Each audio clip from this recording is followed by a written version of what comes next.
Buenas tardes, días, noches, bienvenidos a esto que hemos dado en llamar Mandarina TV. Mi nombre es Juan Di Paolo y antes de empezar me gustaría decirles que por favor se suscriban al canal, nos hagan una mano con eso, dejen sus comentarios y dejen el like.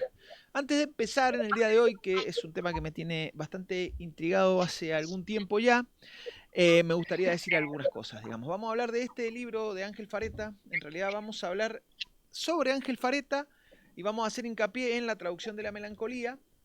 Digo, y es raro o aparenta ser raro tratar en un programa que principalmente tratamos el tema de la técnica, de la filosofía, hablar de lo que sería la melancolía, digamos, o aparenta ser raro. Pero a nosotros nos gusta pensar que el capitalismo es una máquina de desregulación total y esa máquina de desregulación total que parece que cruza todas las fronteras, para funcionar necesita que los flujos de información corran sin ningún tapujo, sin ninguna tapadera. Entonces, todo lo que se entiende como código o como símbolo trata de ser desplazado por el capital para poder seguir funcionando. En ese marco, me parece que hay dos cuestiones que son centrales y que podríamos encarar en el tema de hoy. Primero, ¿qué es el sentido sobre la tragedia y el límite que impone el pensamiento trágico y por ende el pensamiento melancólico al capital? ¿Y por qué necesita el capital que el pensamiento trágico o melancólico desaparezca para que el flujo de información y el flujo de capital pueda seguir corriendo? Y me parece que en ese marco es que Ángel Fareta hace, me queda la sensación por lo menos, hace un gran trabajo intelectual. Es posiblemente uno de los intelectuales, uno de los pensadores más importantes que tiene la Argentina hoy, digo, con un rigor académico muy fuerte, por lo menos para pensar la cultura. En ese marco me parece que podemos usar a Ángel hoy para poder pensar de qué manera se le puede poner algún tipo de límite, buscando en la simbología, buscando en la tragedia, buscando en la melancolía, la posibilidad y la funcionalidad para tal hecho. Para eso nos acompañan hoy mi amigo Rodrigo Villegas Villanueva y yo no lo conozco a Nau, pero Nau Insúa, que también trabaja con Rodrigo los temas de Ángel. ¿Cómo les va? ¿Cómo va? ¿Todo bien? ¿Qué haces, Rodri? ¿Cómo andás? Gracias por la presentación. No. ¿Cómo andás, Rodri? Todo tranquilo y contento de estar de nuevo acá. Se ve, buenísimo. Se ve una cosa blanca en la pantalla, Agus. ¿La ves vos? ¿Sí? ¿O no la ves? Bueno. Dale. ¿Cómo les va? Bueno, todo bien, tranquilo. Acá hace calor, pero bueno, yo decidí ponerme ropa Sí, acá también. Acá también, está muy bien, está muy bien. Acá también hace un poco de calor. Estuve mirando algunas esculturas tuyas, Nau, muy buenas. Bueno, mil gracias, che. Me honra, la verdad. También porque en Instagram, dentro de todo, subo limitadas cosas, pero bueno, me va yendo bien y también con el taller suma que la gente me dé su vale. Sí, Así sí, que está muy bien, está muy bien, está muy bien. Está haciendo curso y qué sé yo, esas cosas vi. Exacto. Perfecto. Y metiendo un poco de Fareta, como decís vos. Sí. Sí. En el medio, así que nada, en eso. Complicado, nadando aguas, ricas aguas. ¿Metiendo Fareta los miércoles o metiendo Fareta en las esculturas? No, metiéndolo en el taller, digamos, de alguna manera. Intentando, ya sumo un par de alumnos a las logias, digamos, a la cuestión, al mundo Fareta, y ya con eso yo ya estoy más que feliz, así que... Sí, sí. Me invitó Rodrigo una noche al teatrito. Genial. Sí, sí, estuve ahí con ellos.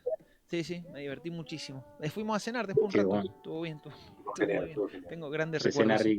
Grandes recuerdos. Bueno, hablemos de esto un poco, ¿les parece? Dale. Hay algunas cuestiones, algunas claves que va tirando Ángel para tratar de pensar el mundo. Y una de las cuestiones que siempre me ha servido, acá pensándolo en el tango, pero también pensándolo en el cine, y a mí me gustaría que pudiéramos reflexionar sobre eso ahora, es la cuestión de la autoconciencia.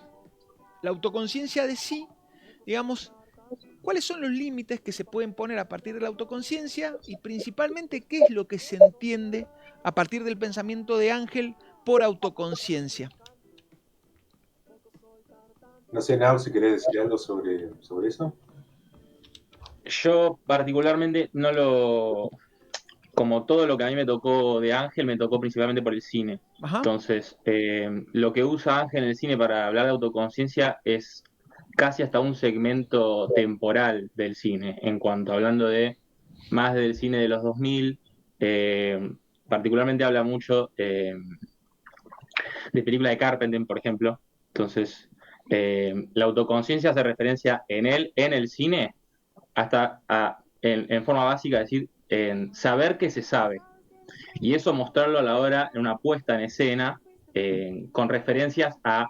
El cine se habla mucho como de inventarlo de cero, se habla lo mismo en la política, ¿no? Como de empezar todo de la nada misma, empezar todo de cero, cuenta, borrón y empezar.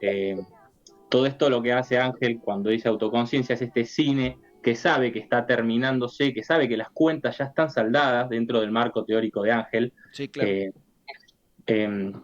Y a eso hace cuenta, ¿no? Como ponerlo eso en escena. Los cineastas más actuales saben de dónde vienen, entienden cuál es ese porvenir y te lo marcan en el mismo cine.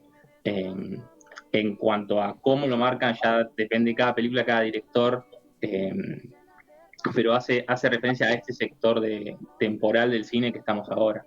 O que bueno, ahora ya en realidad se está dejando, pero según Ángel no hay otra forma actual en el cine que no sea siendo autoconsciente. Uh-huh. Podemos pensarlo en la política ahora también como esta cosa de, ya no hay caretas, ¿no? Ya se cayeron todas las caretas, ya ni nos mienten, ¿no? Trump habla con Zelensky, le dice todo en la cara en vivo, esto es todo muy grotesco, está todo muy vivo.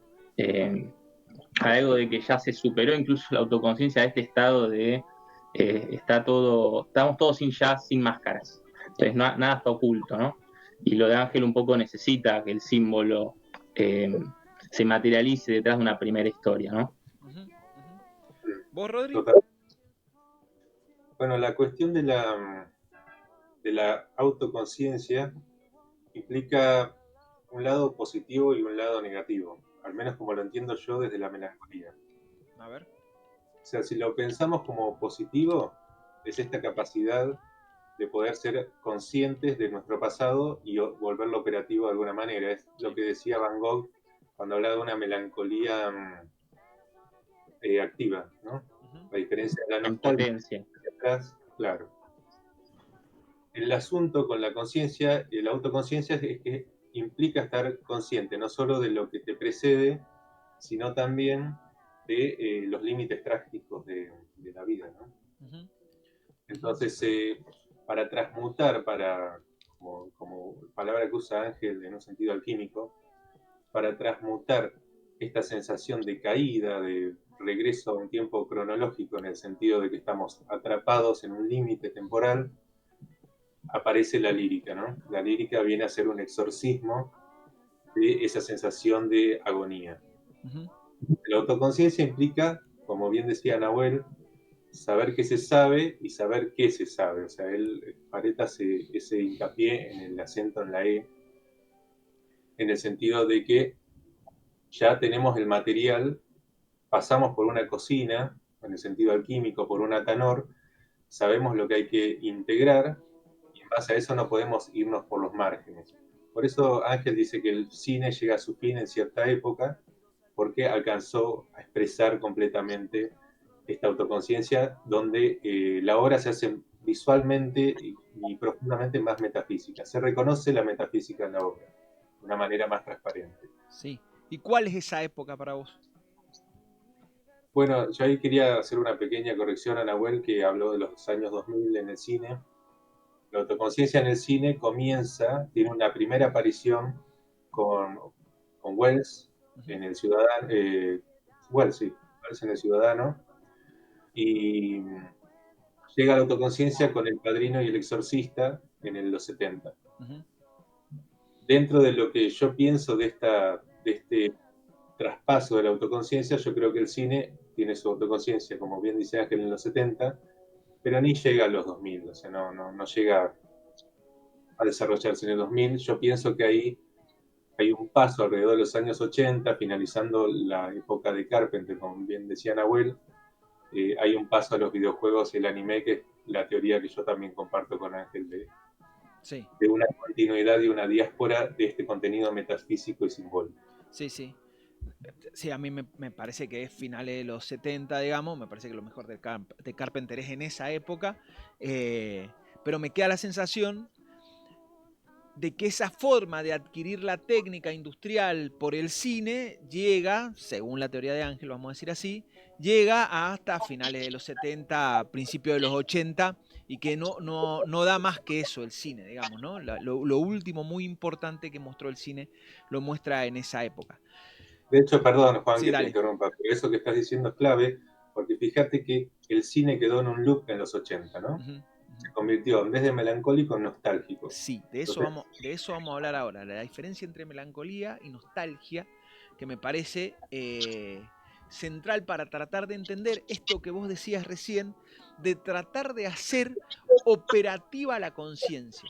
Una forma de hacer, según el pensamiento de Ángel, lo estoy tratando de ser fiel a eso, digamos. Una forma de tratar de hacer operativa la conciencia es la nostalgia.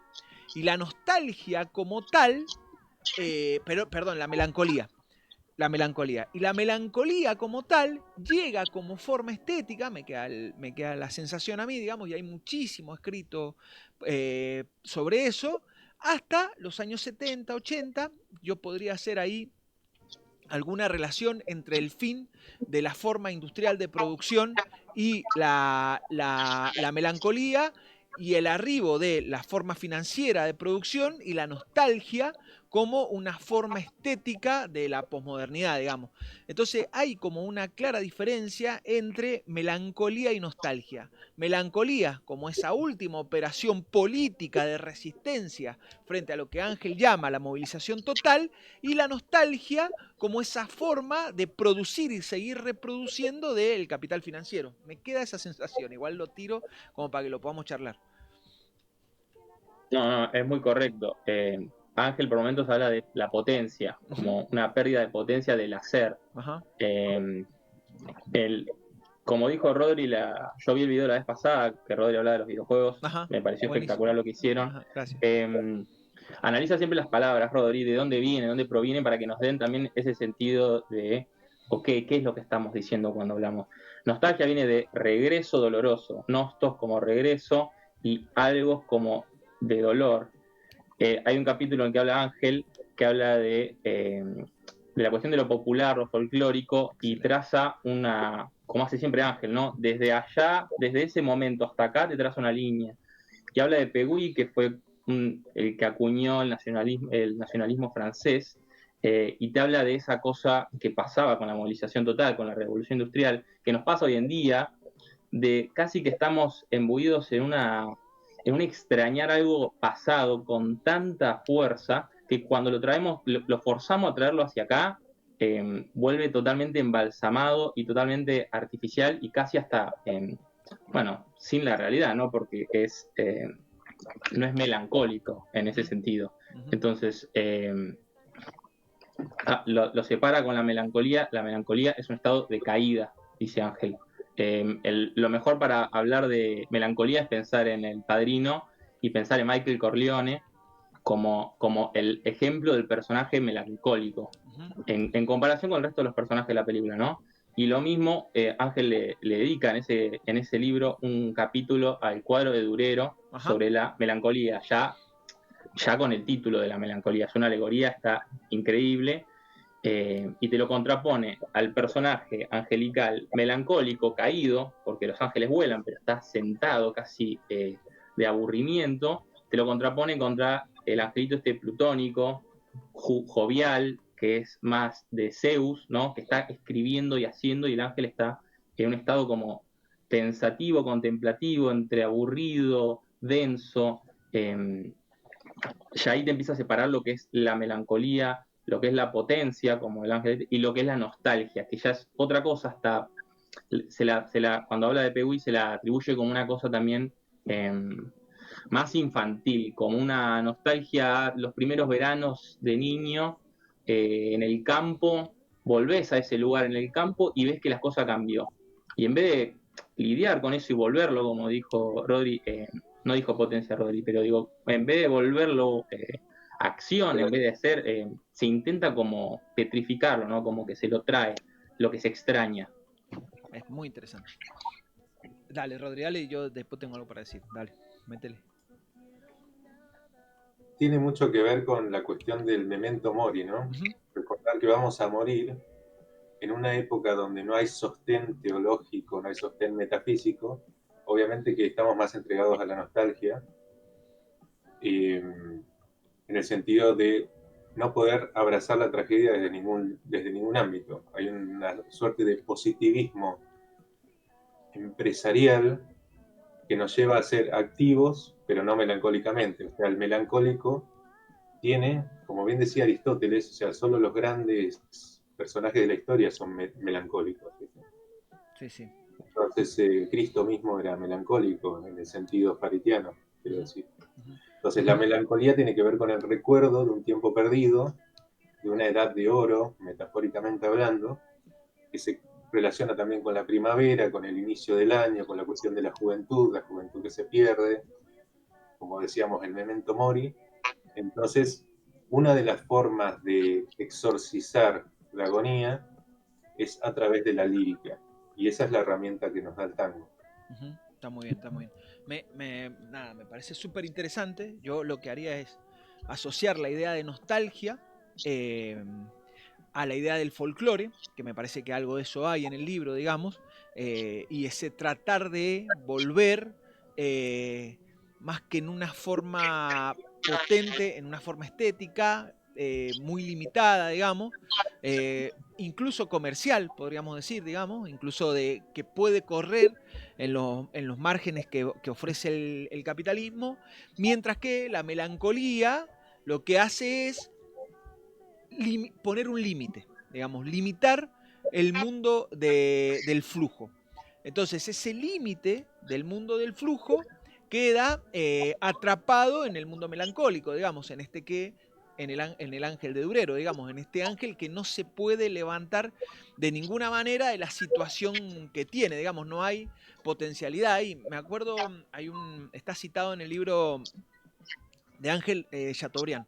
Y hay una cosa a mí de Chateaubriand que siempre me gustó muchísimo, que es la idea esta de, cuando Chateaubriand lee la modernidad, que la idea de la modernidad es esa orilla a la que voy a nadar siempre y a la que nunca voy a llegar, digamos.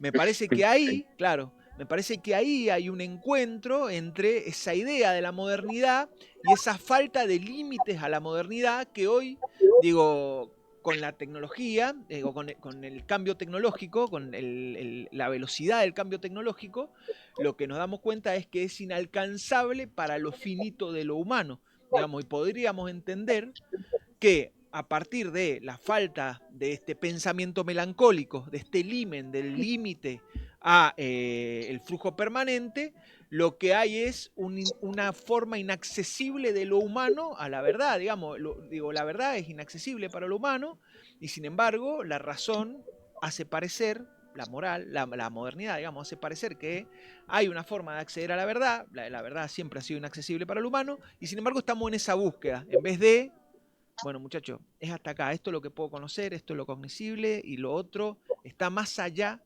de mi cuerpo. Me parece que en esa encrucijada nos mete el texto, este texto particularmente, donde estamos tratando de llegar a algo que no se puede llegar y hay que volver a reconstruir los límites. Me queda esa sensación.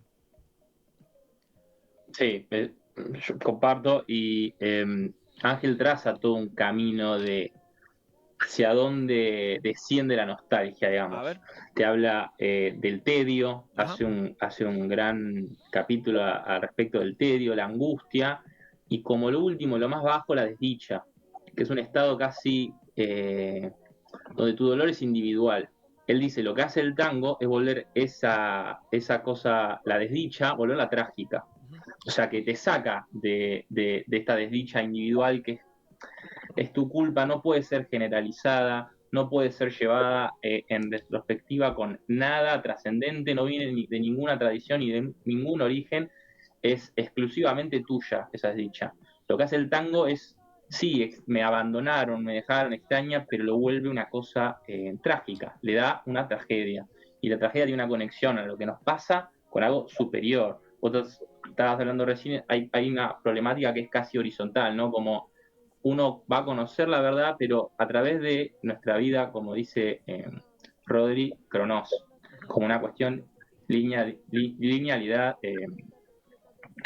horizontal, cuando la realidad es que lo vertical, en general, es lo que nos puede llevar a esto trágico, en vez de hundirse tanto en el individuo, que es al final lo que más le sirve también al sistema, ¿no? Que es, voy a seguir comprando y buscando físicamente algo que me dé esta alegría o esta cercanía a una verdad, cuando no es ni siquiera por esa dirección, digamos. Algo que me calme. Sí, está muy bien. Totalmente. Está muy bien. Sí, la novedad que trae el tango, además de que es una mezcla de cuestiones del sur de Italia, del sur de España, de la misma Argentina gauchesca, la poética gauchesca, es que lo lírico lo combina con lo melodramático como si fuera una continuación del melodrama italiano, digamos. Perfecto. Hagamos hincapié en esta idea. ¿Qué es el melodrama? ¿Qué es lo melodramático? Para Ángel, ¿no? Lo melodramático acerca de alguna manera la belleza y la tragedia a este tedio aburrimiento, que no es lo mismo, no tedio aburrimiento, pero el tedio incluye una angustia, una falta de comprensión de los límites. Entonces, esta relación entre el tedio y el nihilismo que tiene la modernidad es clave para entender por qué la tragedia es lo que nos están robando en este momento. Porque la tragedia se suele ver como una suerte de condena, de algo negativo, algo que arruina un momento, por ejemplo. Pero la realidad es que la tragedia es lo que nos conecta con el límite y por lo tanto con lo metafísico también, porque lo metafísico es reconocer que el humano tiene un límite, pero que más allá de esos límites nos podemos encontrar con la gracia divina, por ejemplo. Si no podemos llegar ni siquiera al límite, no tenemos la posibilidad de ver de lo que hay más atrás de esas vallas. Entonces, ahí es cuando el tango trae lo melodramático e incluye algunas normas trae algunas novedades, como por ejemplo la relación de la pasión con lo atmosférico, con lo que pasa a nuestro alrededor. A ver. Relacionar analógicamente, por ejemplo, la tristeza con la garúa, o sea, la lluvia que te empuja, el viento que te humilla. Esta cuestión de que al no poder racionalizar en palabras las pasiones humanas, de alguna manera el ser humano tiene que valerse de lo que lo rodea. Entonces entra en un sentido, una relación cosmológica con lo que lo rodea, con la atmósfera misma. Es buenísimo. Trayéndolo de nuevo a cierto tipo de hombre arcaico del que habla Mircea Eliade de bastante tiempo. Es buenísimo. Osna, sobre el melodrama. Sí, comparto lo que dice Rodri, particularmente en el tango. Hay algo de lo dramático y mucha gente te va a decir la misma cuestión como de, pues pareciera súper, no digo romántico en el sentido romanticismo, sino le dan la cuña en esta cosa de está atorado en un pasado, está todo el tiempo llorando por algo que pasó. Justamente ahí se agarra lo trágico y el melodrama. Hay una resonancia con eso que me lleva a hoy y me lleva a un mañana. Hay todo un desencadenamiento en el transcurrir de incluso la misma letra que tiene, la misma música, que como dijo Rodri tiene que ver con la poética, y que ahí uno incluso encuentra redención en la misma música de esta cosa trágica.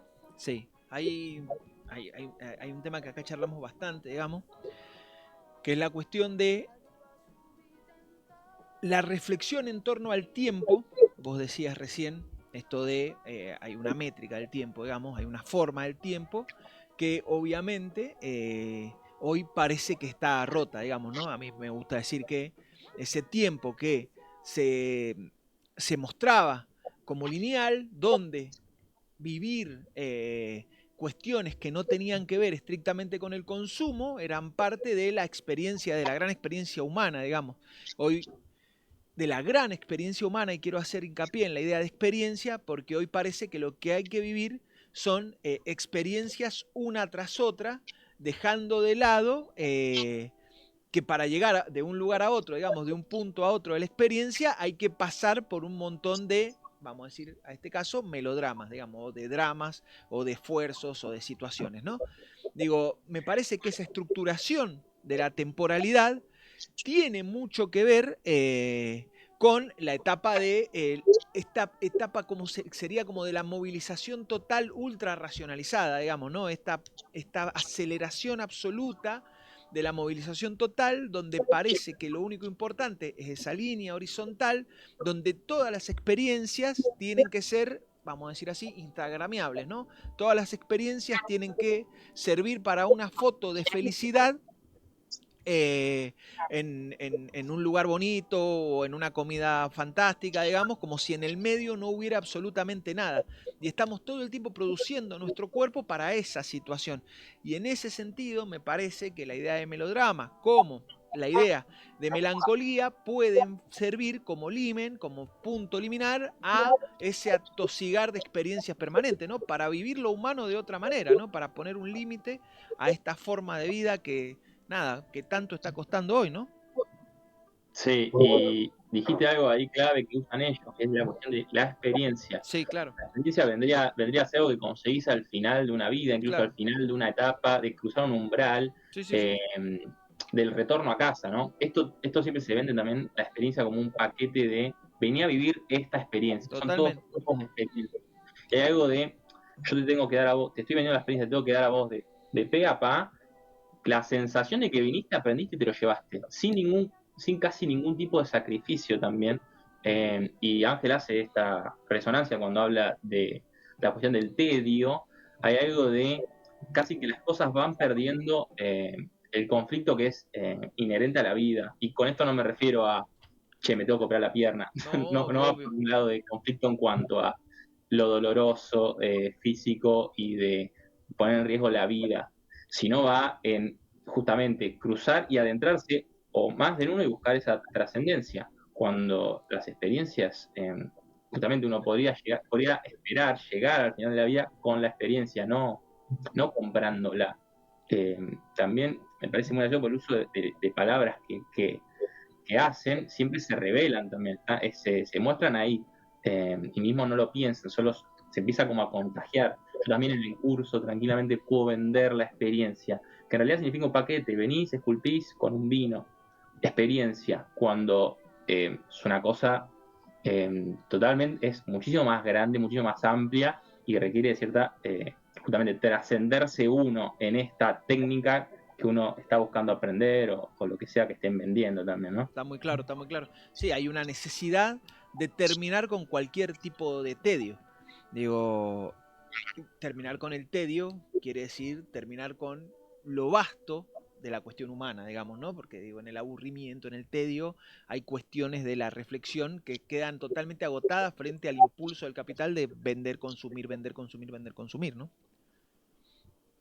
Bueno, Juan, también está la cuestión de que lo trágico implica reconocerse a uno, el yo interior, Claro. separado de lo exterior. Ahí aparecen las cuestiones del tango relacionadas con, por ejemplo, la multitud, el carnaval que continúa alejado de uno, eh, qué sé yo, la soledad, yo solo en mi casa extrañando a alguien.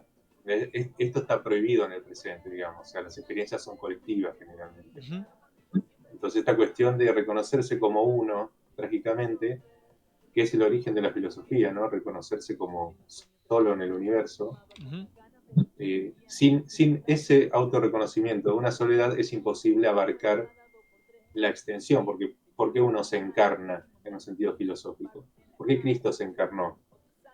Justamente para poder ver desde el punto de vista correcto lo que es el límite humano, ¿no? Sin esa empatía con la unidad, con lo monádico, no puede existir una autoconciencia. Ujú. Ujú. Sí, es bien interesante. Digamos, a mí me gusta pensarlo a esto me gusta que pensemos estas cosas porque me parece que son muy actuales, aunque parezca que no, digamos. Digo, por ejemplo, en la vida a través de las pantallas, esto de encarnarse. Uy, se me cayó el libro. Esto de encarnarse, ponerle el cuerpo a las situaciones. Yo pensaba, eh, por ejemplo, en la escuela, en la educación, digamos.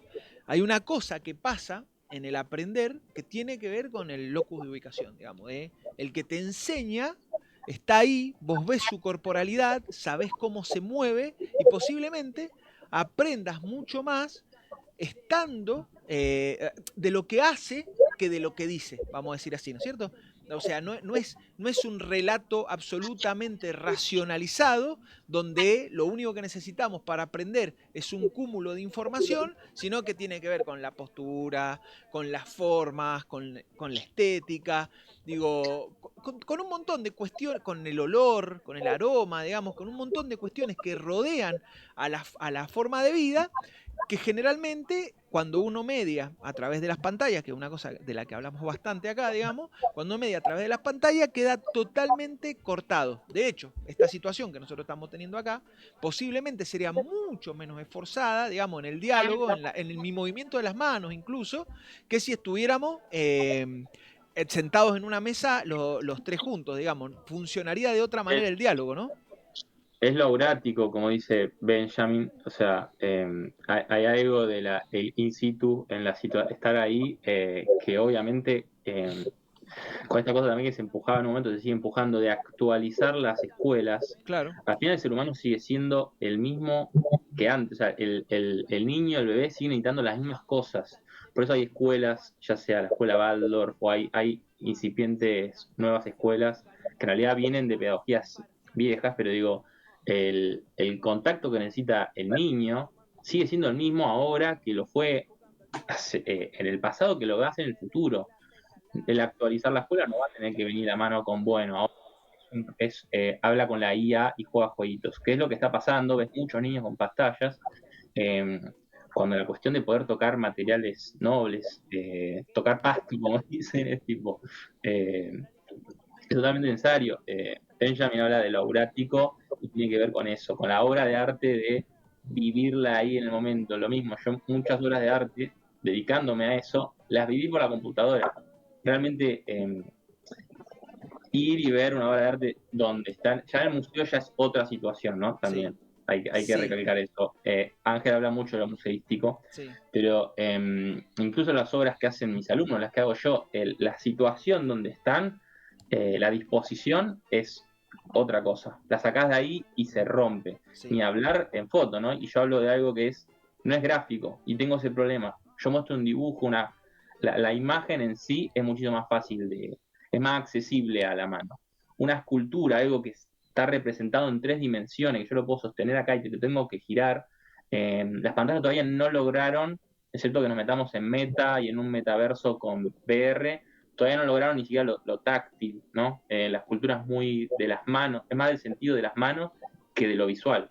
No, yo Comparto creo que el problema de los sentidos justamente es que la racionalidad exige que solo el sentido de lo visual sea ultra racionalizado, digamos, pero y dejando de lado el resto de los sentidos, esto que te digo, el olfato, por ejemplo, lo táctil, por ejemplo, es verdad, los museos tienen el problema de la modernidad, digamos, los museos son una cuestión moderna, de todas maneras, digo, no es lo mismo ver enfrente, qué sé yo, se me ocurre, las Meninas de Velázquez, por ejemplo, que es una obra magnífica, extraordinaria, gigantesca, y vos la ves en el Prado y es una obra magnífica, extraordinaria y gigantesca, y la ves en una foto y es un, qué sé yo, digamos, una señora con un espejo, no sé, digamos, está muy bien, pero efectivamente no es lo mismo, digamos, hay algo ahí, bueno, eso en todas las situaciones humanas, pensando, como trata de pensar Ángel, digamos, en esto de que encontremos algunos tipos de límites que nos permitan reencontrarnos con algún tipo de humanidad sin transformarme en demasiado conservador, digamos, más que reencontrarnos, sino reconstruir un nuevo tipo de humanidad, digamos, que tenga que ver, donde el tacto también sea un sentido que se pueda utilizar, digamos, ¿no? Juan, aquí está muy interesante lo que decís bueno, Nahuel también lo dijo, lo de la expresión a través de la vista, ¿no? Ujú. Porque Ángel hace un reconocimiento en uno de los capítulos del libro sobre la mirada óntica, o sea, la mirada Totalmente. de una persona a Estoy otra pensando en eso, sí. le da un estatus de ser. O sea, vos existís en tanto sos mirado, algo que es muy clásico del tango. Ujú. Sus ojos se cerraron, por ejemplo. Entonces, en estas situaciones virtuales, yo por ejemplo, estoy mirando la nada ahora para hablar. Claro. O sea, puedo mirar a algunos de ustedes, pero todos estamos mirando para lados distintos. Entonces, a través de la idea de la conexión por dispositivo móvil, tenemos la idea justamente de la palabra conexión que está utilizada hasta el infinito, y en realidad no estamos conectados con nadie, porque de hecho el algoritmo nos encierra en nichos donde solo nos radicalizamos. Entonces hay una ilusión de conexión que genera que en realidad todo lo que se puede hacer con un mail se va a evitar. Sí, sí. Pero es interesante esto de el algoritmo nos encierra en un lugar donde radicalizamos nuestras propuestas, digamos. Y ahí hay algo de lo que hablábamos un poco recién, digamos, esta ultra individualidad, ¿no? Digo, somos cada vez más nosotros sin reconocer una otredad. Y me parece que hay algo de eso en el pensamiento de Ángel en tratar de rescatar algo que no se rescata tanto, que es el pensamiento occidental como el primer pensamiento que pone a la otredad en un lugar importantísimo, ¿no? Digo, y en el libro habla de esa otredad ejemplar que sería lo italiano. ¿Vos me podés contar, Nau, más o menos cómo sería esa otredad ejemplar? ¿Cómo funciona esa idea? Sí, él usa, bueno, él habla mucho del fantástico, el género Ujú. fantástico, que es el que trae desde Poe hasta el cine de hoy, como dijimos, de Carpenter. Yo digo hoy Carpenter, pero digo, porque lo siento más actual, pero habla, como decimos, de algo que se guardó, en general tiene que ver con lo simbólico, se guardó debajo de la alfombra, se olvidó, se lo extraña, y vuelve convertido y como algo que va a atacarnos. Y es un labor nuestro recordarlo. Él lo que habla de Italia, él siendo italiano, tiene que ver con nuestra tradición. ¿De dónde venimos? Estamos todo el tiempo creyendo que nuestra configuración histórica es una cosa medio a piacere, como bueno, yo tomo un poquito de acá, un poquito de acá, soy esto, y no aceptamos, ¿no? Esto lo escuchaba alguien que decía, más de izquierdas, ¿no? Decía, somos nietos de un gaucho asesino, refiriéndose a Rosas. Podemos compartir o no, pero digo, él siendo de izquierda dijo, esto es, uno no elige a los padres. Y Ángel habla de esa Italia como estar apoyados sobre hombros de gigantes, ¿no? Sobre eso nos apoyamos y tenemos que reconocerlo, no podemos patear lo que tenemos abajo, porque vamos a caer y vamos a entrar en esto que está pasando, esta nostalgia de no encontrar, no encontrar en nada algo que nos dé esa respuesta.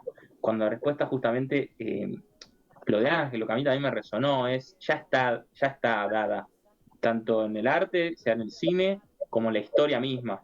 Entonces, la Italia, incluso la España, e incluso nuestra propia tierra, ¿no? Todas esas cosas tradicionales, agarrarlas, son como, no quiero decirle fantasmas, pero digo, las tenemos encima, son parte de nosotros. Reconocerlas es el primer paso, si no, como pasa en el Fantástico, nos va a empezar a comer, nos va a venir a atacar, o incluso peor, no nos vamos a dar cuenta y nos vamos a nosotros mismos ahogar en esta cosa de no reconocernos, no encontrarnos, estar todo el tiempo peleándonos de dónde venimos y hacia dónde ir. Ujú. Está muy bien. Está muy bien. A mí me pareció interesantísimo el capítulo sobre Italia, digamos, sobre lo italiano y el encuentro de la burguesía británica con el sur de Italia, digamos, ¿no?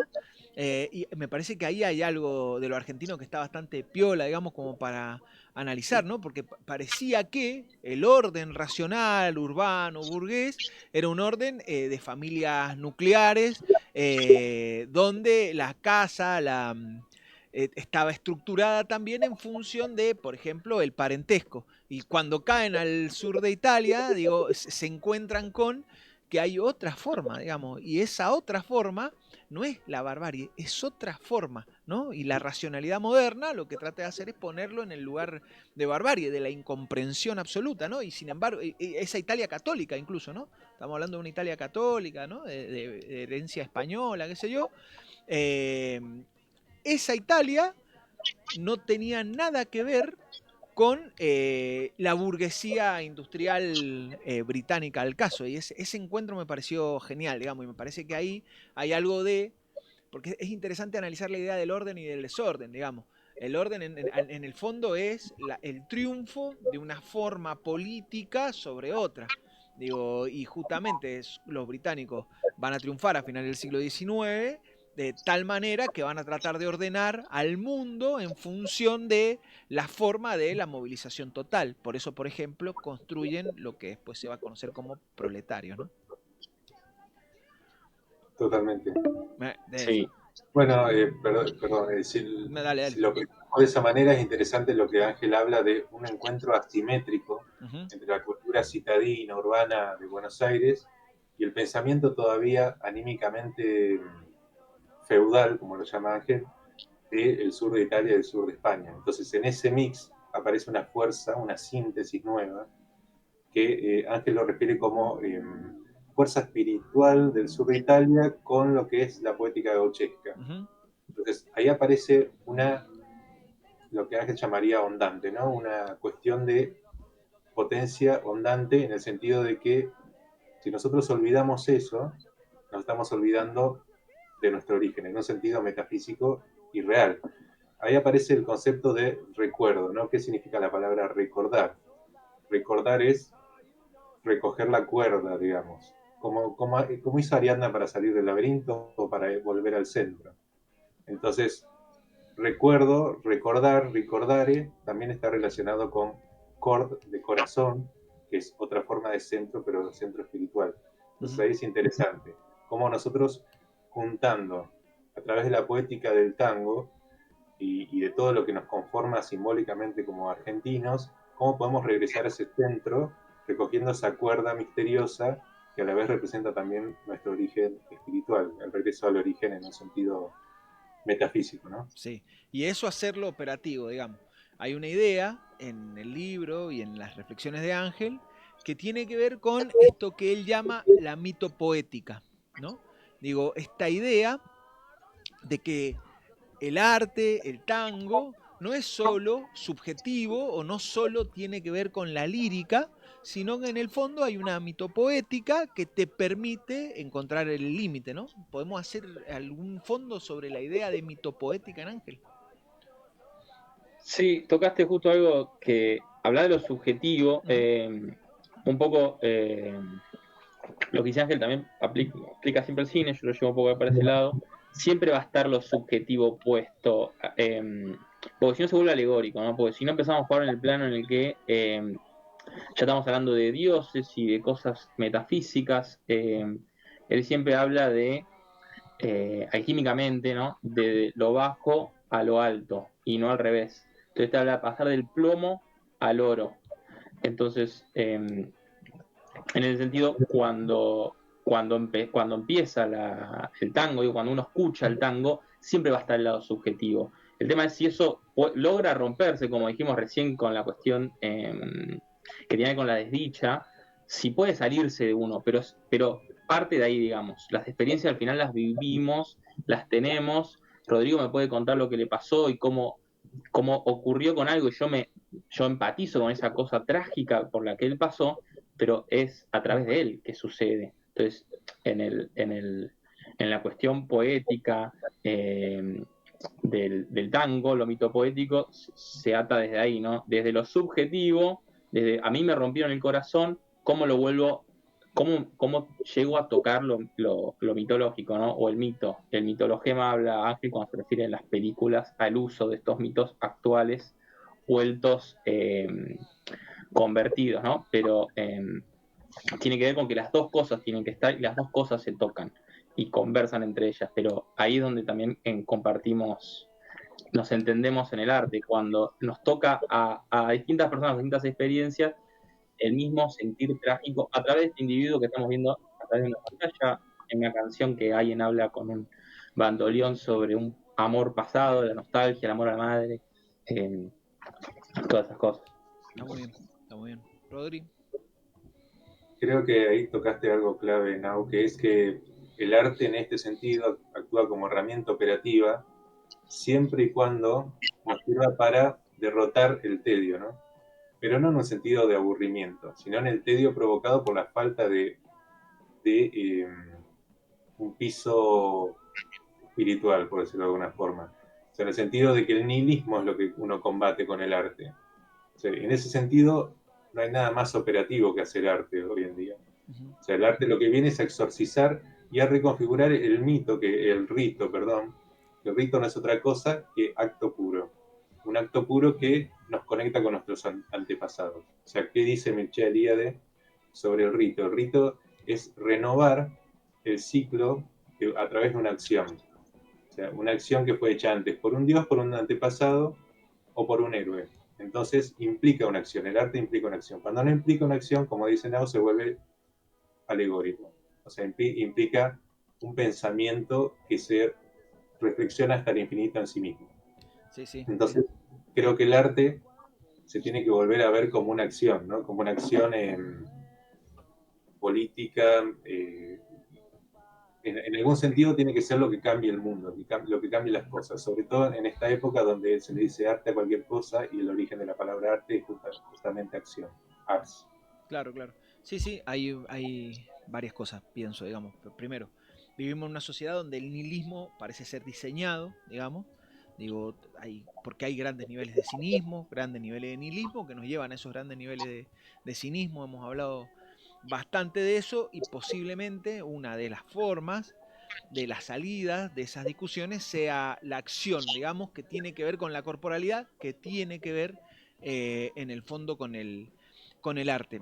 Me queda la última pregunta, así vamos cerrando. Hay una reflexión bien piola que hace Ángel que me parece muy provocadora y que me interesa muchísimo como tema, que es esta idea de que la cultura, quiero que lo enfoquemos bien, digamos, pero la cultura no es popular, sino que la cultura es una cuestión siempre de élite. Que tratemos de entender qué es lo popular y qué es la élite, si lo pudiéramos definir, si pudiéramos, nada, conversar un poco sobre esa idea que parece provocar el tiempo, pero que a mí me parece tan interesante y que dice tantas cosas, ¿no? Sí, no sé, Nao, si querés contarlo vos. Sí, el tema porque me ha pasado de conversar esto Claro. y todos tenemos una idea de lo que es la elite, que es Constantini, Macri y Clarín, digamos, y pensar que ellos hacen la cultura se vuelve complicado. Lo que dice Ángel, la elite son estos grupos que tienen la capacidad de definir lenguajes, ¿no? Definir, en este caso, que nosotros, Rodri, yo, ahora vos, Juan, y un par más, que hablamos también con la cuestión de lo simbólico debajo del ala, debajo del brazo, en medida que en potencia artística, discursiva, empecemos a hablar de esto y a repetirlo, nos volvemos una elite de esta manera, en medida que también agarremos poder visto desde, nuevamente, capacidad de generar cultura, de poner nuestra cultura en juego y en potencia, no solo quedarse, por acá entra un problema que hay mucho con... se me es más fácil hablar de algo, digamos, lineal y que es, digamos, hablemos del rap, digamos, hablemos de ciertas culturas, el rock, que se puede decir, che, murió, transmutó, ¿qué es lo que pasó? Hay algo en lo de que se quedan atados, hay algo en el que che, yo me tengo que mantener real, tengo que Claro. mantenerme de la base en la que nací, y es muy difícil que vos le digas, che, sos una elite, estás determinando cosas, hay hay un camino hacia adelante en el que vos de esto tenés que tomar las riendas. Esto ya lo sos, hay un poder discursivo que tenés, utilizalo. Y habla de la elite como esta manera de poner en juego, ¿no? Puede ser positiva, puede ser negativa. Digamos, al final el Malva está ahí, existe y tiene poder de determinar hacia dónde se va. No sé si lo tienen tan definido, no sé si han leído potencialidades, ellos quizás ven simplemente cosas que le puedan servir, pero eso al mismo tiempo se vuelve otra manera de entender la elite. No sé si vieron la última peli la de una pelea tras otra. Sí, buenísima, me gustó muchísimo, voy a decir esto. Pero Sí, mucho. a mí también. Sí. Viste que trata el tema de las elites y no visto como la izquierda, los revolucionarios ahí te lo muestra como una elite de alguna manera. Totalmente. No es que por usar capucha o caminar el barrio no podamos formar parte de una elite. Los revolucionarios son una elite y está la otra elite, la de los de Navidad, no me acuerdo cómo se llamaba, pero esa lucha, ¿no? Y después en el medio están los otros, los que la van perdiendo, no la siguen, y te muestra el personaje de Benicio del Toro como esta elite que juega abajo, juega simbólicamente, exacto, está por debajo de lo que es la trama de toda la película. Incluso verticalmente, aprovechamos, ya hablamos de Ángel, digo, verticalmente, él está todo el tiempo como, incluso cuando lo deja a DiCaprio, él baja desde abajo, desde justo el umbral entre el arriba y el abajo, le rebota lo de la revolución, como sí, dale. El otro lo usa como un ejercicio de arenga, como quien estuviera en la cancha, tipo, viva la revolución. El otro lo hace así y se va, desaparece por abajo. Siempre por abajo y con un entendimiento mayor a esta cosa que juegan ellos de la revolución. Es buenísima la lectura que haces del papel de Benicio del Toro, sí, porque posiblemente él sea el más atrapante, digamos, porque está todo el tiempo en estado, mientras que todos los otros personajes son sacados de la peli. Voy a decir esto y ya lo dejo al Rodri para que cerremos. Hay un problema con la cuestión de la élite, digamos, en la etapa de la movilización total, que se asocia élite a capital, acumulación de capital, por eso el Malva puede ser una muestra perfecta de lo que puede hacer Constantini con dinero y el arte, digamos, ¿no? Pero dale, Rodri, métele. En 4 minutos se termina. Sí. Dale. Una frase de Chesterton que está muy buena que dice que el mundo avanza secretamente a partir de 4 o 5 personas que deciden ser atemporales. Claro. O sea, en ese sentido, lo atemporal es esa conexión con lo sagrado de lo que estamos hablando, ¿no? Con esa conexión de que tenemos un trasfondo atrás que es nuestra potencia también. Y de alguna manera podemos cerrarlo pensando que al hablar del arte como ascesis, como ascetismo, como acción, tenemos que verlo también como un regreso al cuerpo. El tango es una danza totalmente física y la forma de cantarlo también lo es, ¿no? Eso no se tiene que perder. Incluso en la autoconciencia del tango que es Piazzolla, esta cuestión de lo físico se mantiene. Entonces, creo que podemos cerrar pensando en la experiencia como un regreso al cuerpo también. Sí, totalmente. Porque ¿de qué manera absorbemos el arte si no es a través del cuerpo? ¿Y por qué estamos encarnados si no es para utilizar un cuerpo y de esa manera crear y absorber arte y exorcizar los demonios del nihilismo con los que nos estamos enfrentando? Muy bueno, muy bueno. Che, muchachos, muchísimas gracias. Me aprendí una barbaridad. Y gracias a vos, Juan. Me he divertido mucho con el libro igual, ¿eh? Me ha gustado muchísimo el libro, lo recomendamos al libro, está acá. Igual hay un montón de libros, ¿no? De Ángel. Pero nada, una cosa extraordinaria. Gracias, Rodri, gracias, Nau. Gracias a vos, le mandamos un saludo a Ángel también. Le mandamos un saludo a Ángel, un campeón del mundo. Sí. Dale. Gracias, Juan. Gracias, muchachos. Nos vemos pronto, seguramente. Nos vemos. Dale. Bueno, nada, vamos cerrando. Buenísimo, he aprendido muchísimo. Nada, recomiendo. Léanlo a Fareta. Acá hay un lugar, hay una forma de reflexionar argentina, distinta, para pensar un poco lo que pasa en este tiempo, digamos, que este tiempo de agitación, este tiempo de nihilismo perpetuo, de nihilismo por diseño, tratar de reencontrarse, pero no reencontrarse en términos de autoayuda, sino reencontrarse en uno y en el otro, ¿no? En tratar de organizarse políticamente, digo, no de la alegoría, no desde la forma de la resistencia, sino tratar de organizarse en función de las potencialidades de lo humano. Nada, nos vemos la semana que viene. No me quiero olvidar de decirles que se suscriban al canal y que dejen algún comentario que nos sube el ratio. Gracias a todos, gracias a la Agustina que está ahí atrás. Nos vemos la semana que viene. Adiós. No tengo tiempo, pero si llego tarde, te aviso. Los lamentos siendo jugado, te clavo el visto. Hacemos business como en Disney y esto está fino. Y en este VIP hay más de 5 litros, pico y pala.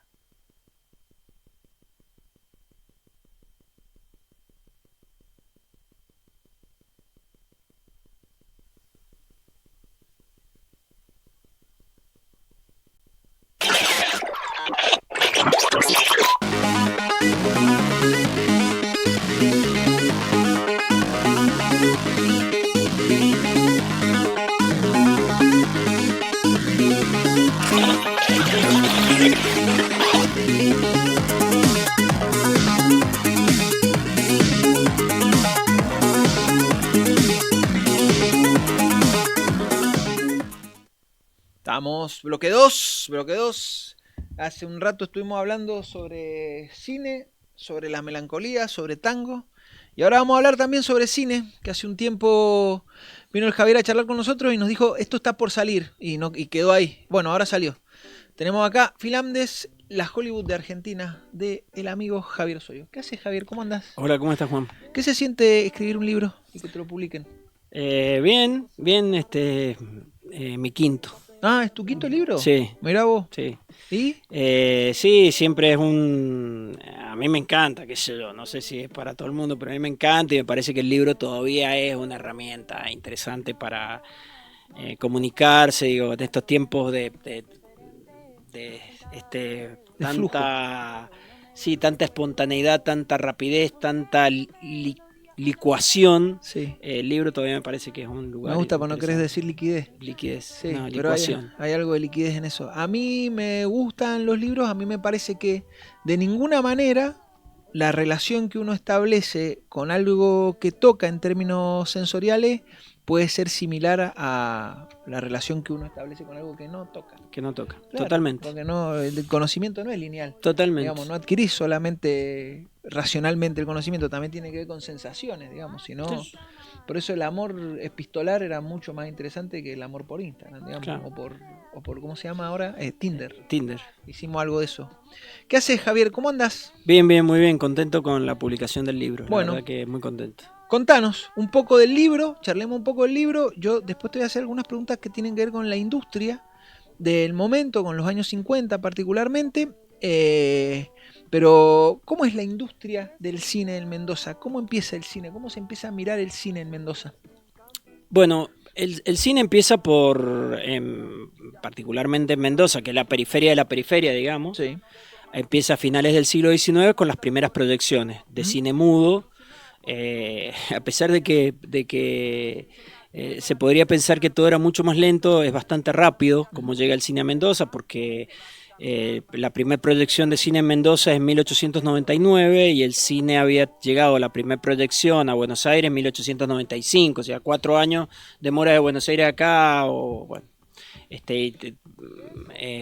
y es el cine mudo en varias partes.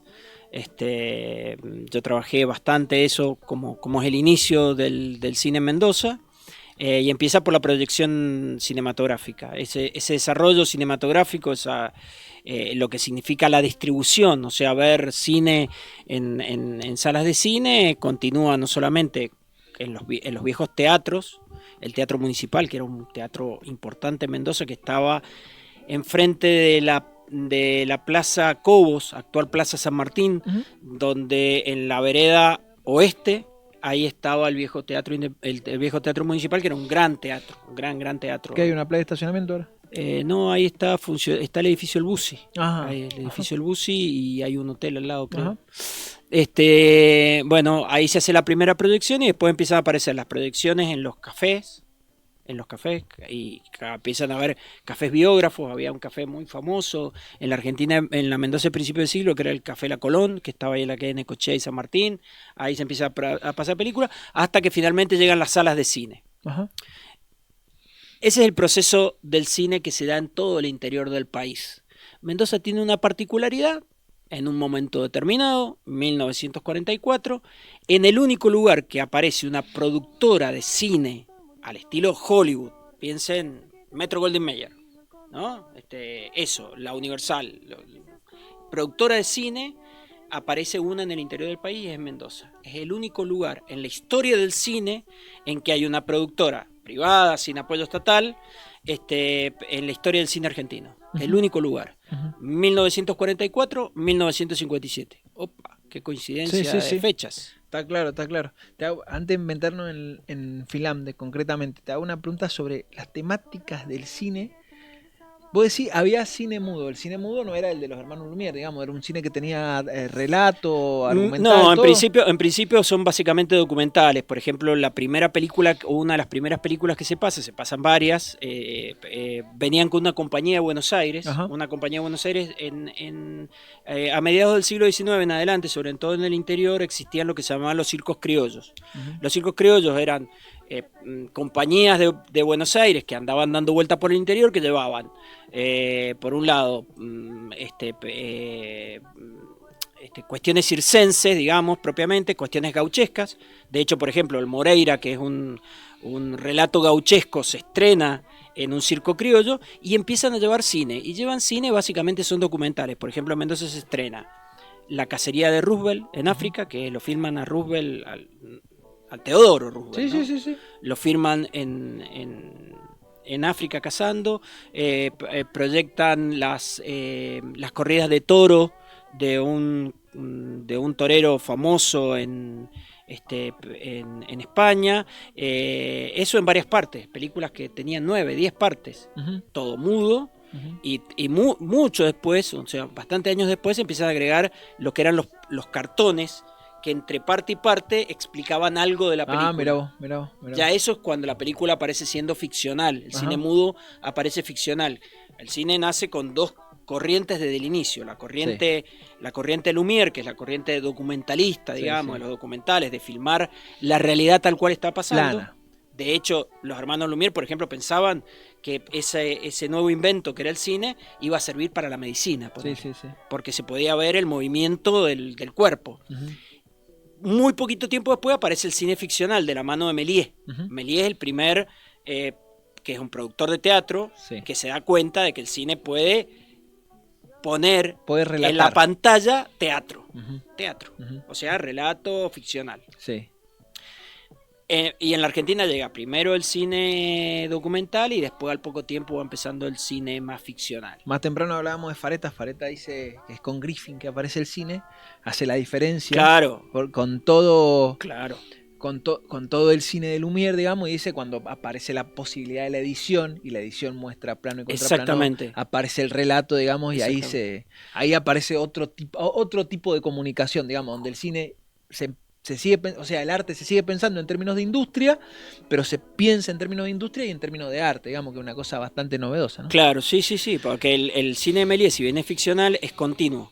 Es decir, no tiene una sincronía entre la filmación y lo que está pasando en escena, porque es teatro, termina siendo teatro filmado. Claro. En cambio, con Griffin en Estados Unidos y con Eisenstein en la Unión Soviética, aparece el cine con edición, que permite que lo que se esté filmando no aparezca en el momento exacto de la película. Es decir, yo te filmo a vos con una cara de preocupado y filmo a tu novia subiéndose a un colectivo. Te vuelvo a filmar a vos, no sé, hoy, con cara de preocupado, y a tu novia subiéndose a un colectivo mañana, pasado, dentro de días. Claro. Lo junto, hago lo que se llama el montaje, que sería lo que hoy es edición. El montaje lo junto y parece que vos estás preocupado porque tu novia se va a subir a un micro. ¿Entendés? Porque parece que funcionara en el mismo momento, pero pueden ser momentos absolutos. Es más, las películas pueden empezar a rodarse de acuerdo a la planificación de cómo se hace la película. Puede empezar a rodarse primero el final y después el principio. En el final el tipo aparece con pelo y en el principio aparece sin pelo. Y vos decís, ¿cómo? ¿Tuvieron que esperar a que le creciera el pelo? No, filmaron primero la película cuando tenía pelo y después le cortaron el pelo y filmaron el principio. Eso es el cine. Digamos. Claro. Eso es Entonces hacen el montaje y lo ponen primero pelado y después pareciera que fuera a lo largo de la película creciendo el pelo. Está interesante, escúchame. Hablamos de Phil Andes y la primera productora, y ya que estábamos hablando de Fareta, digamos, Fareta tiene una teoría muy, muy interesante en torno al cine hollywoodense, en la misma época, de los años 40, y dice, el cine hollywoodense es la alianza de la cultura judía y la cultura católica contra la cultura guas de Nueva York. Tal cual. Por eso se van a Hollywood. Claro, por eso se van a Hollywood. En el caso de se van a Hollywood para conseguir la película más barata porque la contrabandeaban desde México. Mira vos. En el caso de Mendoza, ¿cuáles son los intereses que se envuelven atrás del cine, digamos? ¿Qué aparece atrás del cine? ¿Por qué en Mendoza, digamos? Bueno, eso es justamente lo principal que yo... Este es un libro que deriva de mi tesis de doctorado. En realidad es una partecita de la tesis de doctorado, pero que yo quería demostrar, básicamente, es justamente lo que vos estás preguntando. A mediados de la década del 30, en 1935, aparece una una nueva forma de acumular capital que los economistas llaman modelo sustitutivo de importaciones o patrón sustitutivo de importaciones sería lo más adecuado, sustitutivo de importaciones. ¿Qué quiere decir? Que producto de la Primera Guerra Mundial y de la crisis de Wall Street, los países centrales no podían mandar los productos manufacturados a la Argentina, entonces la Argentina tiene que empezar a producir esos productos para abastecer el mercado interno. Con la aparición de eso, que es básicamente la pequeña industria liviana, no sé, una fábrica, una máquina de coser que se importaba de Inglaterra. Inglaterra no la puede mandar más porque está haciendo tanques para la Primera Guerra Mundial o está sumido en la crisis de Wall Street. Entonces, ¿qué es lo que hace? Un mecánico de un suburbio del conurbano bonaerense empieza a decir, bueno, arreglo las viejas y hago alguna nueva que la hago con los y voy inventando las partecitas y se va produciendo la industria. Pero la industria también, para empezar a funcionar, necesita no solamente el empresario que haga eso, que sea el emprendedor, sino también obreros. Y empiezan a haber obreros con trabajo permanente y con salarios. Esos obreros empiezan a consumir 35 en adelante, hasta que va a llegar un periodo donde hay un tipo que se da cuenta que el futuro está en los obreros, y porque están subiendo, porque los obreros suben, y empiezan a consumir. ¿Qué consumen? Entre otras cosas, vino.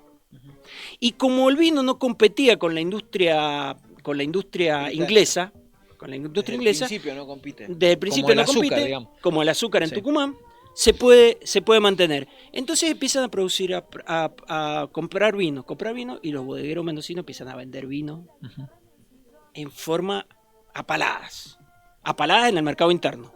Vino común, no nada de Borgoña, no sé qué sé yo, no, vino común. Empieza a vender a patadas. Entonces empiezan un proceso que en economía se conoce como diversificación industrial. Empiezan a mejorar sus bodegas y sigue llegando la plata. Como ya las bodegas están mejoradas, ponen plata en una empresa de fábrica de vidrio. ¿Para qué? Para hacer botellas para el vino. Después ponen plata en una fábrica de corcho, para las corchos para el vino. Pero después les sigue llegando plata y ya no tienen otras empresas para poner. Entonces empiezan a poner plata en las frutas envasadas y todo lo que es el producto envasado en lata. Les sobra plata. Y hay una vanguardia de esos bodegueros que tiene la capacidad intelectual de pensar hacia adelante e invierte en tecnología de punta. ¿Cuál es la tecnología de punta de la época? El cine. Mirá vos. Entonces, es una diferencia importante para ver cómo los que los sociólogos llamamos, perdón para la gente que nos está escuchando, que habla como sociólogos, que es horrible, lo que llamamos la burguesía industrial, invierte en tecnología de punta, mientras que los terratenientes parasitarios de la pampa húmeda no invierten, porque largan una vaca y la vaca va, come y tienen la mejor carne del mundo para exportar. En cambio, estos necesitan invertir industrialmente, porque necesitan mejorar su bodega a través, por ejemplo, de mejores bombas. Y eso da inicio a la metalmecánica en Mendoza, que es una metalmecánica muchísimo más avanzada. Todavía. Lo mismo que la industria de la conserva. Termina invirtiendo en cine.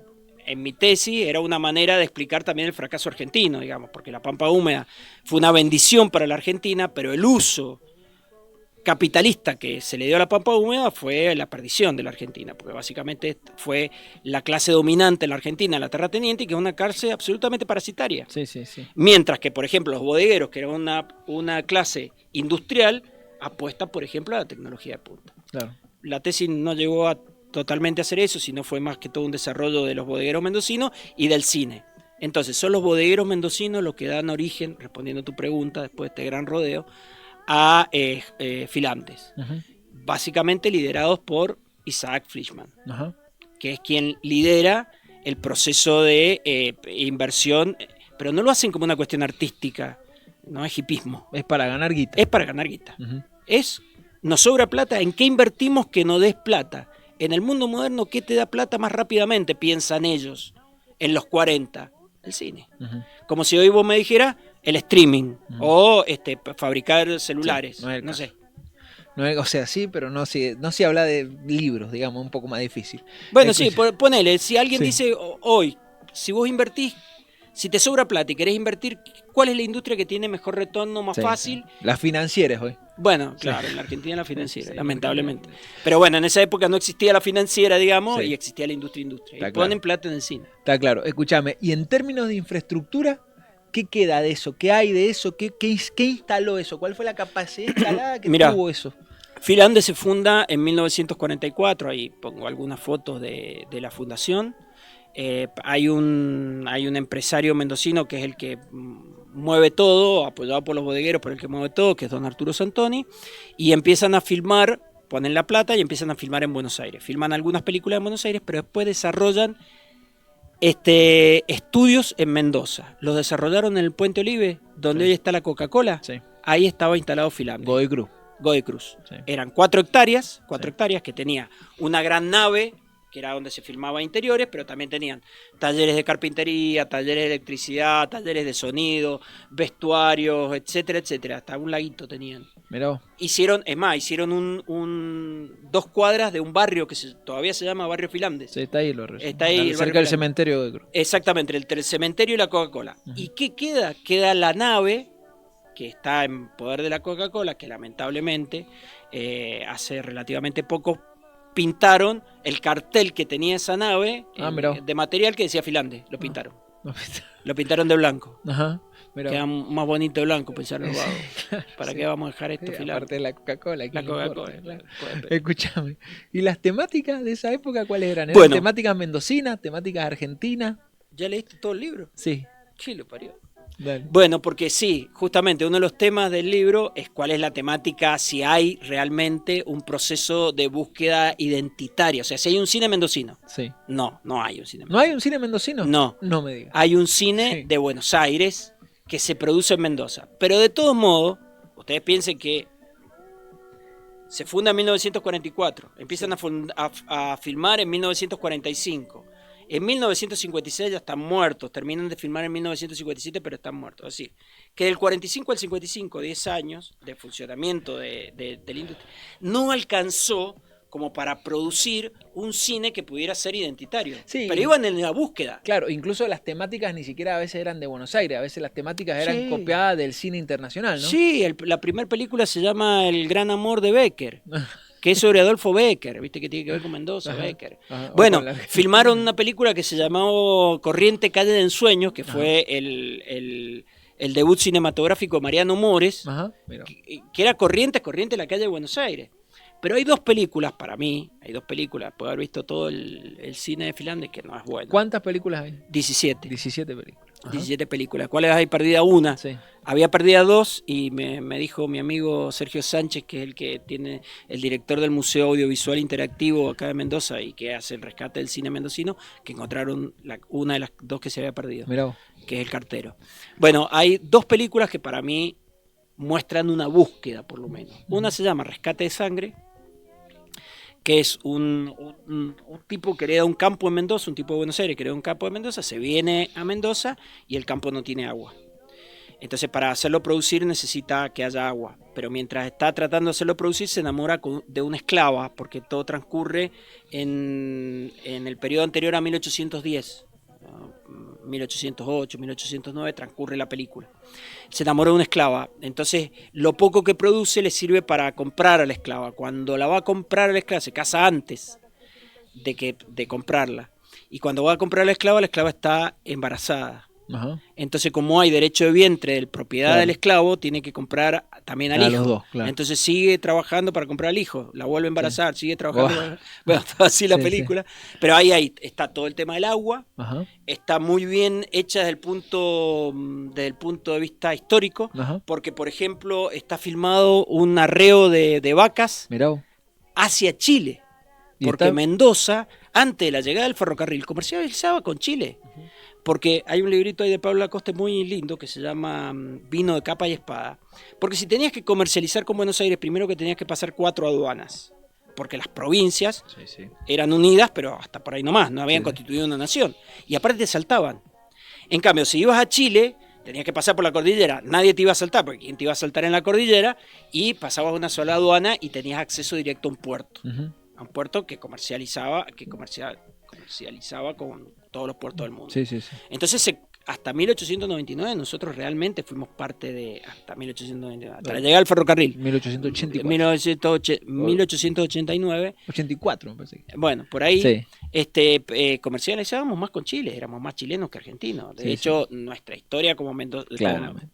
pertenecimos mucho más a Chile que Sí, sí, a la sí. Argentina. Pero digamos, nos integramos al mercado argentino muy tardíamente.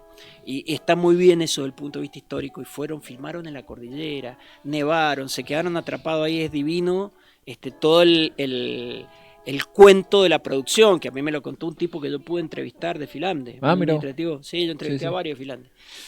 Que figuran ahí las entrevistas. Lo entrevisté y el tipo me dijo, no sabés lo que fue. Eso fue durísimo. Fue todo en la cordillera, nevaba, nos agarraban, no sabíamos qué hacer con las vacas. No sé qué, porque no había una tela verde que Claro, vos pudieras poner las vacas ahí y te Obvio, pareciera obvio. todo. No, Sí. había que filmar vaca, en Cine serio. industrial se llamaba eso. No, digamos. claro, era terrible. Dice que la pasaron, se quedaron varados en la nieve, con las cámaras, bueno, que la pasaron terrible, un esfuerzo Y gigantesco. caro aparte. Carísimo. Bueno, eso es la industria, Carísimo, digamos. claro. Cine industrial, Carísimo, cine con ¿no? límite. Una inversión aparte Claro, infernal. Por ejemplo, Finlandes tiene el logo que empieza en las películas. Eso es interesante para verlo. Me tendría que haber traído algo para que lo pasara. Porque acá. lo proyecta la verdad. Lo tendría que haber traído, lo tengo para proyectar. Pero, por ejemplo, las películas de Finlandia empezaban. ¿Viste cómo empieza la Metro Goldwyn Mayer? Que Sí. aparece el león. Sí. Bueno, esta aparecía el monumento del Cerro de la Gloria, Ajá. con las cadenas abiertas y decía Finlandes. Impresionante. Para hacer esa filmación, Sí. los tipos hicieron un andamio, se subieron arriba para poder filmar en horizontal el monumento. Sí, Entonces sí. tengo la foto de eso, Bueno, de esa filmación que también le hicieron justamente para rescate de sangre. ¿Cómo lo hicieron para filmar? No sé, un andamio infernal. o sea, alguien armó el andamio, tuvo que ir hasta Sí, allá. pero aparte compraron las cosas, lo llevaron allá. Con Lo hermoso camiones, qué del sé mundo, yo. lo hermoso de la vida industrial. Sí, sí, Porque claro. viste que, o sea, podemos coincidir en que la economía financiera ha matado al cine. Digamos, ahora Sí, el CGI, bueno, no solamente si fuera no solo solamente al cine, no sí. solamente al cine. no solamente el CGI ha matado al cine, digamos, Sí, y sí. el CGI sin las finanzas no Sí, existe. claro. Escúchame, te hago una pregunta, más allá de las temáticas que vos decís que no eran temáticas locales, ni mucho menos, ni se asomaban, de hecho, replicaban otro tipo de temáticas. ¿Qué pasó con toda esa industria después del año 55, 56? Se pulverizó. Porque no solamente se pulverizó en Mendoza, o sea, se pulverizó en la Argentina. Después del 55. ¿Por qué? Déjenme ir un poquito más atrás. Cuando aparece este proceso de diversificación industrial, después del 35, aparecen las ganas de hacer industria, ¿no? De hacer industria de cine, pero hacer industria de muchas cosas. Aparecen las ganas de hacer industria. Pero después eso, si no es sustentado en el tiempo con políticas activas, se cae. Bueno, hay un señor que se dio cuenta que la papa estaba en los trabajadores y empieza a invertir plata en los trabajadores y que después termina siendo presidente de la nación y que se llamó Juan Domingo Perón y que hace políticas activas de sostenimiento del desarrollo industrial. En el caso del cine eran de tres formas. La primera forma era a través de subsidios directos. No existía el Instituto Nacional de Cinematografía que existe actualmente, pero sí existía, el Ministerio de Economía daba subsidios a las películas. Eso por un lado. Después daba préstamos blandos a través del Banco Industrial, que básicamente era un banco que sostenía con financiamiento blando la industria, producto de lo que obtenía del YAPI, de lo que se conoció como el YAPI, que era la transferencia de la ganancia del agro a la industria. Y la tercer pata, que es una cuestión muy interesante, importaron una idea europea que es la cuota de pantalla. ¿Qué significa la cuota de pantalla? Significa que cada 10 películas vos tenés que pasar tantas películas nacionales.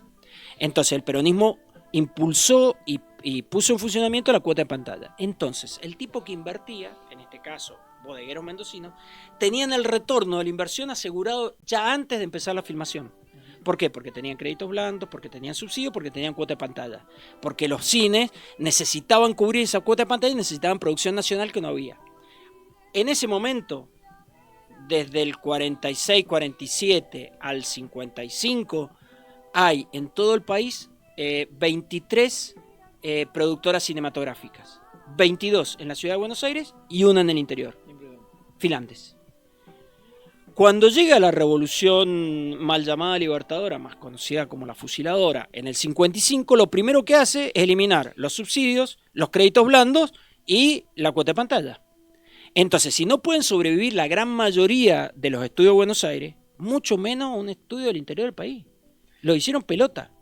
Lo hicieron pelota y pidieron a las autoridades provinciales que los apoyaran, a las autoridades municipales. Por supuesto que nadie les dé pelota. Un tema que excede al cine, pero que en esa profundidad también lo toca, digamos. Cualquier liberal te diría, y hoy que está tan en boga, que ¿para qué la cuota de pantalla? ¿Por qué no compite? ¿No? ¿Por qué no compite y vea si es bueno o es malo? Digo, de hecho pasó esa discusión con Homo Argentu y hemos estado en esa discusión, por lo menos a lo que nos gusta ir al cine un rato, como muy metido en esa discusión. Digo, si es bueno, seguro le gana. ¿Por qué lo que se produce acá tiene pocas o menos chances de competir con los grandes blockbusters internacionales? Mira, yo lo pongo con el ejemplo de la agricultura. Vos Dale. cuando tenés una plantita recién nacida le pones un tutor. Uh-huh. Cuando la plantita es grande le sacas el tutor. Uh-huh. El problema es que nuestras plantitas, la industria, nunca llega a ser grande, la destruyen antes. Pero el subsidio y la cuota de pantalla funcionaba como un tutor, es decir, las películas de Filandes van ganando en calidad. No es que vayan perdiendo, no es que vos digas, tenés un proceso, pero ponele el tutor hasta que estén en capacidad de competir con el cine de Hollywood, que tenía 60 años encima de desarrollo propio, que producía, la Argentina llega a producir en la década del 50, que es una de las edades de oro del cine en la Argentina, llega a producir 50 películas anuales. El cine norteamericano producía 200. Claro. O sea, los chinos hicieron lo mismo. Sí, claro. Hoy en el streaming vos te encontrás películas chinas de primer nivel y que compiten con cualquiera, pero la industria cinematográfica china estuvo subsidiada durante muchísimo tiempo. Lo mismo que la coreana, que ahora hablan de Corea. Corea tuvo un periodo bastante importante de un fuerte apoyo estatal a la industria. Bueno, si vos no le pones el tutor a la plantita, el primer viento te la va a romper. Ahora, si vos le pones el tutor, la planta crece y es fuerte, ahí darle para competir. Eso tiene que ver con una decisión política. Sí, sí. Los norteamericanos hacen lo mismo. Pero claro. Sí. Pero los norteamericanos hacen lo mismo. No es que este sea un problema en la Argentina.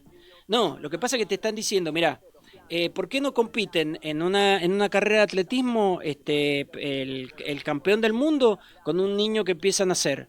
Y porque le va a ganar, papá, si no se ve ni caminar el chico. Entonces, déjalo que camine, déjalo que empiece a correr, entrenalo y después ponelo a competir. Pero primero hace eso. Sí, sí. Siempre digo, porque parece que el capital funciona sin reglas, digamos, y en la base del capital lo que hay es una regla, digamos, es una Polanyi para adelante. La mano invisible del mercado nunca es invisible, siempre se ve, está absolutamente, y cuando el Estado no interviene en favor de en este caso, los intereses nacionales, intervienen las corporaciones en favor de los intereses internacionales. Eso es así, ha sido siempre así, no solamente en la Argentina, en Brasil, en toda Latinoamérica, en México, en China, en los países asiáticos ha sido así. Es decir, por supuesto que tiene que haber un Estado inteligente. ¿Hasta dónde proteges una industria? Bueno, hasta que la industria pueda competir, porque si no puede competir estamos fritos. Claro. Pero, vos me decís de Chile, sí, el cobre de Chile es estatal. Sí, sí. El 40% de la extracción cuprífera en Chile es estatal. Entonces, mucho liberal, pero el principal producto exportable es del Estado. Sí, sí. Entonces, bueno, lo que pasó con Filandes es eso. Entre la primera película, el gran amor de Becker, y la última película, que se llamó Álamos Talados, no solamente hay una búsqueda de identidad, sino una mejora y calidad técnica muy superior. De hecho, la última película es en colores, y toda la filmografía de Filandes en blanco y negro. Pero el problema es que de ahí en más, nada. ¿Entendés? De ahí en más se cayó. Pero se cayó toda la industria cinematográfica argentina. Y con productos de muy buena calidad y productos de peor calidad, es cierto, pero básicamente porque no estaban entrenados como para competir. Y nosotros necesitamos entrenarlos para que compitan. Sí, sí, de hecho toda esa capacidad instalada que generó Finlandes desapareció, digamos. Sí, se Digo, lo terminaron vendiendo a Coca-Cola. Claro. Hubo un periodo entre 1900... No, pero aparte de las cosas, los técnicos, la gente que se Ah, sí, formaba claro. en filmar, Sí, digamos, toda esa gente a Sí, otra claro. cosa, a embolsar botellas de Coca-Cola. qué sé Sí, yo. sí, sí. Muy poquitos terminaron por ahí en los canales de televisión. Ajá. Terminaron algunos, pero muy pocos. Y había un proceso, porque por ejemplo, las primeras películas, todos los equipos técnicos, la dirección, los sonidistas, todos se traían de Buenos Aires. Pero ya las últimas películas participaban muchos mendocinos en esa etapa. De hecho, una de las personas que me abrió la cabeza a Finlandes, que era profesor conmigo en la escuela de cine allá por la década del 90, que era Victorio Papi Stocco, el Ujú. Papi, Sí, sí, un sí. personaje fantástico de la historia del cine en Mendoza. Él llegó a ser asistente de dirección de Finlandia. Mirá vos.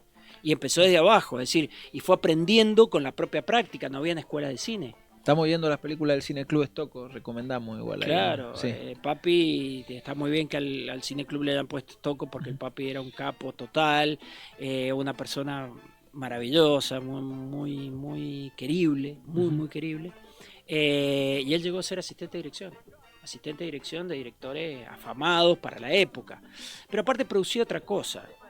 El cine tiene eso, que es industria y arte, y en ese sentido también producía cuestión identitaria. Es industria de arte.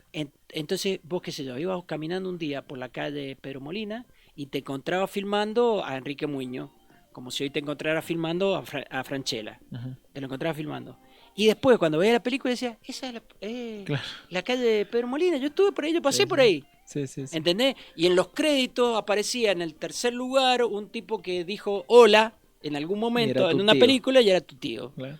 ¿Entendés? Había una cuestión identitaria que se estaba formando muy fuertemente Sí, sí, sí. en Mendoza alrededor del cine. De hecho, en un momento cuando la empresa empieza a tener problemas hacia finales del periodo peronista y mucho después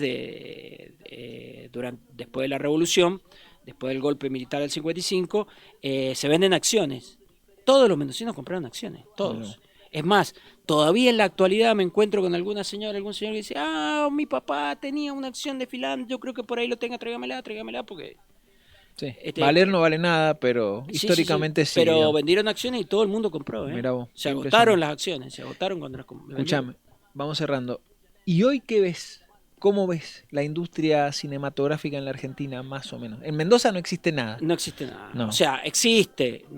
No es que no exista. Existe, por ejemplo, el clúster finlandés, Ajá. que funciona ahí en el distrito 33, que lo preside Marcelo Ortega, que fue Sí. el que me prologó el libro. Que ahí está el Museo Interactivo Audiovisual, que a todo el que pueda ir al distrito 33 vaya y esté con ese museo, que la verdad que es fantástico. Existe, pero muy tangencialmente, muy tangencialmente. Mendoza, sobre todo en esa época, tenía todas las condiciones para ser un lugar de filmación, básicamente climáticas Sí. y de dimensión. Es una ciudad manejable, Sí. lo suficientemente manejable como para tener todo lo que necesita y lo suficientemente grande para tener todo lo que necesita y lo suficientemente chica como para que un traslado no se vuelva una locura en términos logísticos, como pasa en Buenos Aires. Hoy el cine argentino está pasando por una muy buena racha, pero producto del esfuerzo, te diría casi personal de alguna gente que se pudo formar con un cine que tenía fuerte apoyo durante el periodo 2003-2015. Esa es la verdad, pero va languideciendo, digamos. Hemos tenido un salvataje bastante importante a través del streaming, porque el streaming demanda mucho cine regional, cosa que antes en la distribución clásica del cine no existía. Es decir, vos agarrás periodos del cine, periodos largos, de 10, 15 o 20 años, en donde todo el cine que se pasa en Mendoza, en la Argentina o en algún lugar, excepto algún cineclub por ahí perdido, es todo cine norteamericano. Me queda la sensación de que tuvo mucho que ver la pandemia con eso. Que todos se quedaron sin filmar en pandemia y entonces empezaron a llegar propuestas alternativas de todo el mundo al streaming porque no había nada filmado. Igualmente, digamos, el streaming demanda mucho porque ofrece una barbaridad. Sí, es ilimitado. Digamos. Debería ser ilimitado como para que el goce sea ofrece una barbaridad permanente. y cada vez la gente busca más cine regional. Ajá. Digamos, sin el streaming vos no podés pensar en el cine noir escandinavo que está de moda ahora. Ajá, ajá. Sí, y antes, ¿quién veía una película noruega o danesa Sí, o sí. islandesa? Sí, sí, O sí. una serie Islandesa, sí, sí, sí. Sí, digamos, ahora todos hemos visto series irlandesas seguro. No, digamos. claro, seguro. Sí, Serie, o serie sueca, Sí, sí, o sí. serie danesa. Bueno, me acuerdo mucho, pero. Sí, sí. Trapped, Sí. que es una serie islandesa que se la recomiendo, Sí, buenísima. Está buenísimo. ¿Quién lo hubiera visto si no hay streaming? Y hoy está demandado, por ejemplo, el cine polaco, Ujú. las series polacas, Sí, películas polacas. películas bastante, polacas, sí. también está todo el cine de Oriente, todo Ujú. lo que viene de Corea, que también es muy bueno, lo que viene de China, que también es muy bueno. Bueno, aparte del cine japonés, el cine francés, el cine inglés, que también está dando vuelta ahí permanentemente. Sí. O sea que hoy el streaming te ha habido una democratización en la oferta, no tanto en el consumo, pero sí en la oferta muy fuerte. Sí, no sé si es democracia la palabra, pero sí. No, sí, es que ha habido de todo, pero hay poco acceso, porque poca gente puede pagar el streaming. Sí, básicamente. Básicamente. Javier, muchísimas gracias. No, gracias a vos y gracias. Nada, busquen el a librito. ustedes. Está en la página de la editorial. Eso quería decir, la editorial de la universidad son unos capos totales, Unos capos, sí. gracias totales, Javier Piccolo. Un saludo al amigo Javier Piccoli, es verdad. Que es un capo total y que en tiempos muy, muy complicados del país, de la provincia y de la universidad, el tipo sigue sacando libros. Sí, Eso es sí. increíble, eso es increíble. Los vi en la Feria del Libro. Un saludo al Javier. Y unas gracias a Javier. Nada, busquen el libro en la editorial. Gracias. Gracias, Nos vemos Juan. la semana que viene. Adiós. Chao.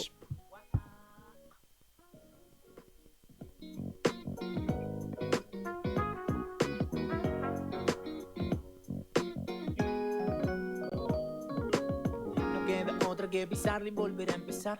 Cuando esto pase prometo irte a buscar.